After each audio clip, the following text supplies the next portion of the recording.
Olá, meus amados irmãos, amigos. Vamos fazer uma pequena comparação entre os acontecimentos do Velho Testamento e o do Novo. É coisa simples aqui. Tem nada de técnico, de difícil, é interpretação simples dentro do que a Bíblia nos mostra simples. A gente vê o salmista dizer: alegrei-me quando me disseram, vamos à casa do Senhor. Velho Testamento. Porque a casa do Senhor, eles entendiam que era o templo, onde a presença de Deus ali foi confirmada através da glória do Senhor que caiu sobre o templo, o tabernáculo. E ali foi a presença de Deus, confirmação de que Deus, a presença dele, estava no templo. Tanto é que a presença de Deus era representada simbolicamente pela Arca da Aliança. E a gente vê que isso no Velho Testamento, Deus era representado, a presença dele, pela Arca da Aliança, que ficava no templo, no tabernáculo. Só que no Novo Testamento não tem mais isso. Não tem casa de Deus, templo, estrutura. Não tem a presença de Deus mais em templo por nenhum objeto, ou nem por homem ali. A presença de Deus não está ali em templo por nenhum objeto. Deu para entender? No Novo Testamento, a casa de Deus somos nós. Templo e morada do Espírito Santo de Deus, disse Paulo. Aonde Deus habita é em nós. A presença de Deus é garantida, não é mais por um objeto, a Arca da Aliança, é pelo Espírito Santo na vida daquele que crê em Jesus. Aí tem a presença de Deus garantida, o selo garantindo a sua redenção. Deu para entender? Há uma diferença muito grande, a gente tem que conciliar isso, a gente tem que compreender isso. Coisas do Velho Testamento que não servem mais para o Novo, que era vivido lá, porque Cristo ainda não tinha se revelado. Eles tinham a promessa do Messias, mas o Messias ainda não tinha vindo. Os mistérios de Deus ainda estavam ocultos para o povo da velha aliança. Jesus é os mistérios de Deus revelados para o povo da nova aliança, a igreja. Deu para entender? Lá no Velho Testamento, as pessoas precisavam ir oferecer os seus sacrifícios pelos seus pecados, indo ao templo, para que o sacerdote oferecesse a Deus. Porque o povo não podia ir direto a Deus e nem oferecer. Era levado para o sacerdote, e o sacerdote oferecia o sacrifício do povo a Deus. Era o intermédio entre o sacrifício do povo para Deus. Era o sacerdote. Isso na velha aliança. Ei, na nova aliança, nós não precisamos de nenhum sacerdote para oferecer nenhum sacrifício nosso a Deus. Na nova aliança, o nosso sacrifício é o próprio Cristo. O sacerdote é o próprio Cristo, que ofereceu a Deus o sacrifício que foi a sua própria vida. Nós não precisamos levar nenhum bezerro, nenhum animal, nenhuma coisa para ser oferecida a Deus como sacrifício pelas nossas vidas, porque o sacrifício já foi oferecido a Deus. O próprio Cristo, ele é o sacerdote, e o sacrifício que ele ofereceu como sacerdote a Deus por nossos pecados foi a vida dele na cruz do Calvário, que nos purifica de todo o nosso pecado para a eternidade. Não precisamos mais todo ano oferecer sacrifício como era necessário no Velho Testamento. Deu para entender como é muito importante a gente conhecer essas diferenças? Deu para entender? Na velha aliança, o povo tinha que ser circuncidado. A circuncisão era um sinal do povo de Deus, e o guardar o sábado. O guardar o sábado era um sinal do povo de Deus e a circuncisão. Essas duas exigências pedidas ao povo na lei era para mostrar visualmente o sinal daquele povo que era de Deus. Tinha que guardar o sábado. Olha, o povo que guarda o sábado é o de Deus. Ei, na velha aliança. O povo que é circuncidado é uma marca do povo de Deus. Ei, na velha aliança. Na nova aliança, hoje a igreja não é mais orientada a observar esses rituais cerimoniais, esses pedidos da lei, que era obrigatório na velha aliança. Na nova aliança, O sinal do povo de Deus não é mais guardar sábado, não é mais a circuncisão da carne, é a circuncisão do coração, aonde o Espírito de Deus agora é quem marca o povo de Deus, aonde o povo não precisa guardar mais sábado, o povo precisa guardar a sua fé, a sua devoção a Cristo, a sua palavra, a sua orientação. É isso que nos guarda, é isso que nos marca como povo de Deus hoje.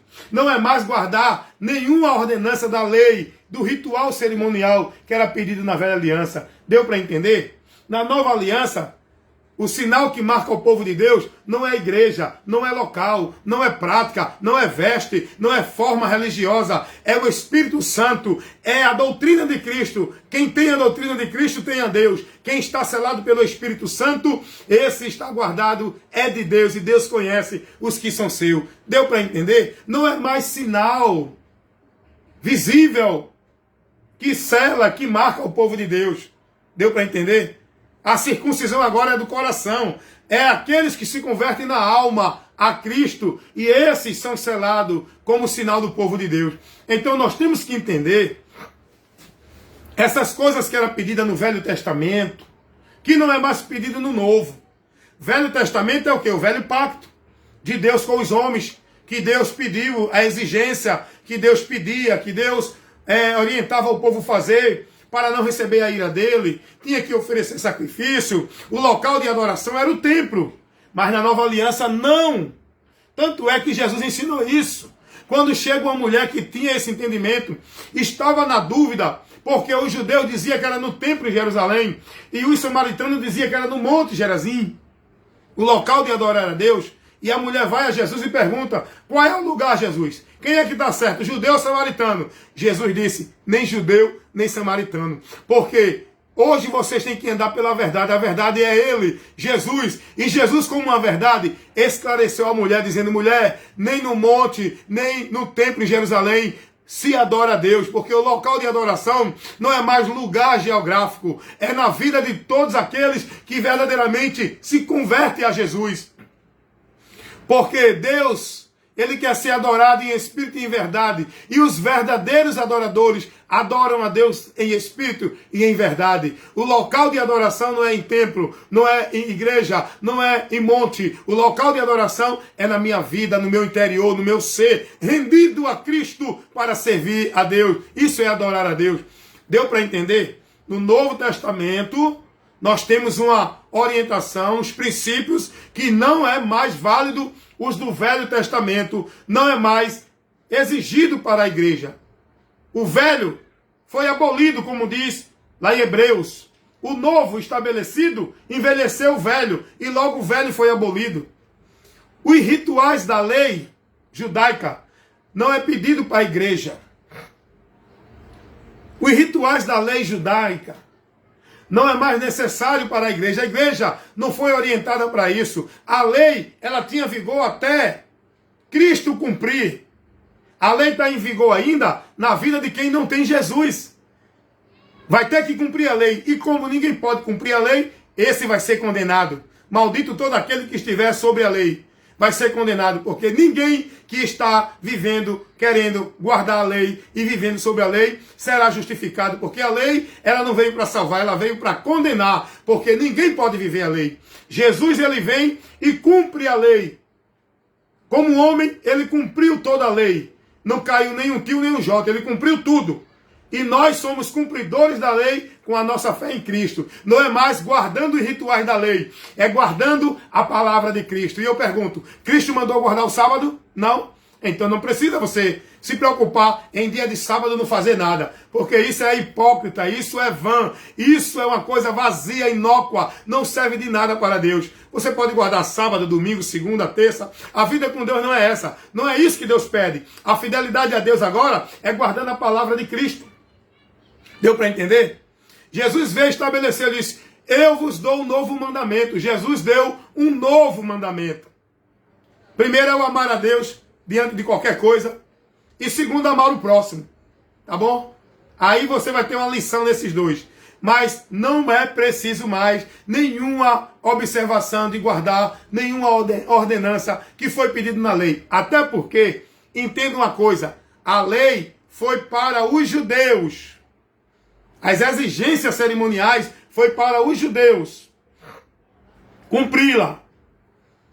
As ordenanças de Cristo é para a igreja. E todo que crê será incluso nesse corpo místico de Cristo chamado igreja para estar na vontade de Deus. Então, precisamos entender isso. Não é preciso observar nada do Velho Testamento, das leis cerimoniais. No Velho Testamento, existia o ofício sacerdotal, aonde o povo não tinha acesso direto a Deus. Precisava do sacerdote. O sacerdote fazia o intermédio entre o homem e Deus. O povo não tinha acesso à oração direto a Deus. Ei, mas no Novo Testamento, nós não precisamos mais de pastor, nós não precisamos de sacerdote, de profeta, de nenhum homem que se diga intermediário entre o povo e Deus, trazendo mensagem de Deus, fazendo levar a Deus, trazendo a bênção de Deus para você. Nós no Novo Testamento não precisamos mais disso. Jesus Cristo, Ele é o novo e vivo caminho que está aberto para nós entrar com ousadia na presença de Deus. Não precisamos mais de sacerdote, de intermediário, porque Jesus é o sumo sacerdote que ainda hoje está cumprindo seu ofício sacerdotal para nos levar ao Pai. Ele é o intermédio, somente ele. Pastor não tem que cumprir ofício sacerdotal. Não existe mais o ofício sacerdotal para a igreja. Igreja tem pastor que é para doutrinar, ensinar, instruir a igreja no ensino, na doutrina da palavra. Pastor não é intermédio do homem para com Deus. Pastor não é mediador. Pastor não tem mais. Pastor não vive e não tem cumprir devoção de ofício sacerdotal. Pastor não cumpre ofício sacerdotal como era vivido no Velho Testamento. No Velho Testamento o povo precisava ir ao sacerdote para chegar a Deus. Na Nova Aliança eu não preciso de pastor, nem de igreja, nem de ninguém para ir a Deus. Porque Jesus é o caminho aberto que me dá ousadia para entrar na presença de Deus. Porque Ele é o nosso sumo sacerdote. Deu para entender? Então só uma pequena instrução aqui, orientação, para você abrir sua mente, para não viver o que hoje os homens estão ensinando dentro das igrejas, rituais e ordenança do Velho Testamento para o povo viver, como se fosse regra para a igreja. Por exemplo, o dízimo. O dízimo não é uma ordenança legal para a igreja. A igreja não foi instruída a dar 10%, a dar dízimo. A igreja foi instruída a contribuir voluntariamente, dando até mais de 10%. Mas isso voluntariamente, como desejar. Não é uma obrigação, não é um determinismo de Deus. Você tem que dar isso. Você dá o que você quiser, com a sua consciência. Não é para o homem, não é para o ministério, é para a obra do Senhor. E o que é a obra do Senhor? Manutenção da casa do Senhor. O que é a obra do Senhor? É os irmãos na congregação, para ajudar as viúvas, ajudar os necessitados, os que precisam, manter as necessidades funcionais da congregação. Não é para encher conta de nenhum líder ou presidente de igreja. Deu para entender? Então, o dízimo não é mais uma exigência, não é uma ordenança legal para a igreja viver. E hoje, infelizmente, muitos pastores usam esse termo, usam essa regra do Velho Testamento, impondo no Novo Testamento, impondo para a igreja, como se fosse uma regra que Deus determina, e ainda mais, são tão descarados. Eu fui enganado com isso, eu vivia isso também. Eu estava ministrando numa igreja, pastoreando, que eu também pregava assim. Por quê? Porque eu não tinha conhecimento da verdade. Quando eu passei a analisar as escrituras, eu vi que não era mais assim, e aí eu me afastei desse conceito, desse princípio, porque não é pedido para a igreja. A igreja hoje não é mais obrigada a dar dízimo. E hoje os pastores fazem uma pressão. Se você não der, o devorador vai destruir tua finança. Deus, você está roubando a Deus. Isso tudo, irmãos, é oportunismo. Homens que não têm compromisso com Deus, são avarentos, são mercenários, que estão atrás de ganho, de lucro, de causa própria. Olha para aí. Muitos pastores pressionando os irmãos, irmãos coitados sem entendimento, deixa de pagar a luz, deixa de comprar o alimento da família para levar o dízimo para a igreja. Muitas vezes a necessidade dele não dá para ele dar o dízimo. E ele, não, porque o pastor disse, se você não der, você está roubando a Deus. Você tem que dar o dízimo, porque é uma ordenança de Deus. Você pode estar com fome, deixe de pagar a luz, corte a luz, falte o gás, mas não deixe de dar o dízimo na casa do Senhor. Que casa? Está vendo que o povo está sempre sendo ensinado errado? Qual é a casa do Senhor? Até isso os pastores não orientam o povo. Por quê? Porque eles querem continuar com essa ideia de que você tem que crer que ali a igreja é a casa do Senhor, para você continuar lá como o negócio dele.